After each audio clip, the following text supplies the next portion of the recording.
Aujourd'hui, on se retrouve pour une vidéo assez spéciale dans laquelle je vais vous parler de différentes facettes de la vie de l'acteur Pedro Pascal. Je vais donc vous parler de son enfance, de sa carrière, en passant par son activisme. Et donc on commence tout de suite par le Pedro Pascal enfant.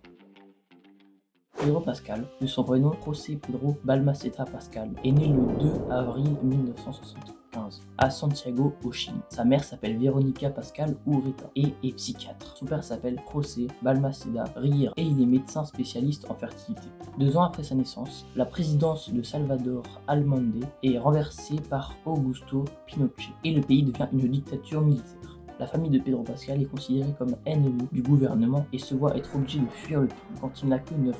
Après s'être réfugié 6 mois à l'ambassade vénézuélienne de Santiago, la famille se voit accorder le droit d'asile au Danemark avant de s'installer aux États-Unis. Pedro grandit à San Antonio, dans le Texas, avant de déménager à Orange Country, en Californie, à l'âge de 11 ans. En 1995, ses parents retournent au Chili pour élever leurs 2 autres enfants. Il étudie à la Orange Country School of the Art, puis à la Tisch School of the Art de l'Université de New York, où il obtient son diplôme en 1997. Il décide d'utiliser le nom de famille de sa mère, en hommage après sa mort, pensant également que les États-Unis avaient du mal à prononcer le nom de famille de son père, Balmaceda. Pedro Pascal a une sœur aînée, Javiera, aujourd'hui productrice, un frère cadet, Nicolas, et une sœur cadette, Lux, qui à l'époque s'appelait encore Lucas, mais ça on en parlera plus tard dans la vidéo. Et donc on passe à Pedro Pascal, acteur.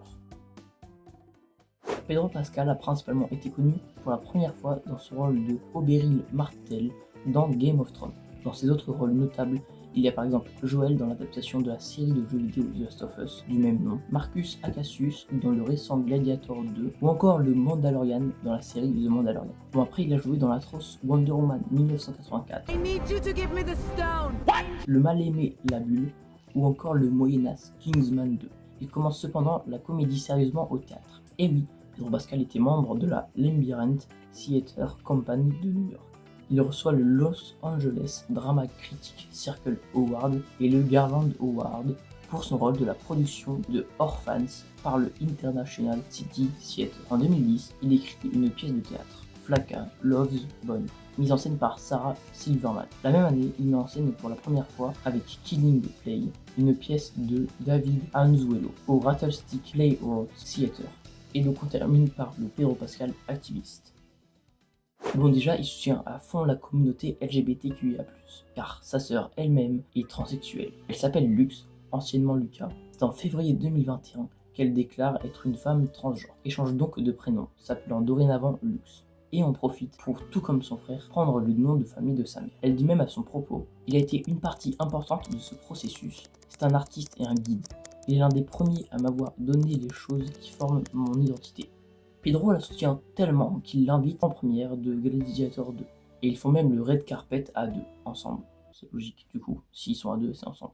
Il prouve également un soutien à Gaza en signant une pétition condamnant le silence sur le génocide à Gaza, aux côtés de Mark Ruffalo, le célèbre acteur de Hulk, également aux côtés des célèbres actrices Adèle Exarchopoulos, Leila Bekti et Virginie Efira, ou encore le réalisateur David Cronenberg, pour en tout avoir 350 personnalités connues pour avoir fait du cinéma qui y ont signé la pétition. Il a également montré son soutien à Gabriel Boric pour les élections du Chili en 2021. Il gagnera ces élections en tant que candidat de la coalition Approbation Dignité, représentant de la gauche à l'extrême gauche, face à José Antonio Cast, qui lui représente l'extrême droite.